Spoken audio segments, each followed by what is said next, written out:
I am Sarah Layton. And I'm Brandon Layton. And we have been fostering for 3.5 years. We've had 6 kids come through our home, about 3 long-term, several short-term, some respite and emergency placements. And we got started when our biological daughter was about 15 months old and still doing it today. When we first got into fostering, we had kind of decided we didn't know if we were ready for special needs fostering, and one of our first placements, of course, God put right in our lap a medically fragile foster child pretty early on, which brings a definite set of challenges from a time standpoint, a care standpoint is just much more involved. Yeah, and I think when you get into foster care, you have to recognize that these kids are coming from backgrounds that are hard, that are coming from places that you may never have faced. They're coming from drug exposure and trauma and neglect and abuse. And you have to be ready to step into what their world looks like.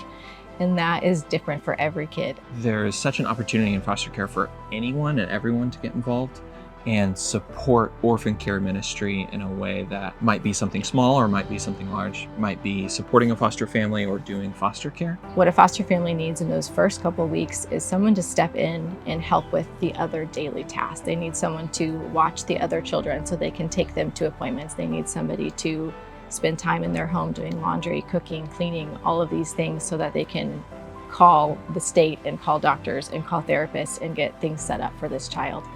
They may need school supplies. They may need somebody just to bring meals so that they can focus on these things. Of course, they need prayer. They need prayer for the child, for the biological family, for the judges and the caseworkers. And on top of that, they need respite sometimes. If somebody is to watch your foster children, they have to have a background check, they have to be on their case plan, and they have to be a licensed respite home if they're to stay over a certain amount of time.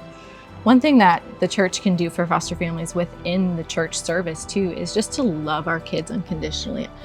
For us, they may be at your church 2 weeks, but they may need friendships and they may need to know that they are loved for the 2 weeks that they're in your church. We're excited not only for how well our children have done, but also what they'll do in the future and how God will use them. And There's a lot of hope in that. I think one of the biggest joys that we've had is seeing kids overcome obstacles and meet milestones that nobody thought that they would be able to do because of the circumstances of where they came from. We've seen kids accomplish healing and find peace and joy in families. And we know that God sets the lonely into families, and we've seen families created. We've seen our own family grow. We stand to learn and benefit and grow from the process as much or more than any child that we would have in our home, and that God uses that vulnerability to teach us things that we never could have learned otherwise.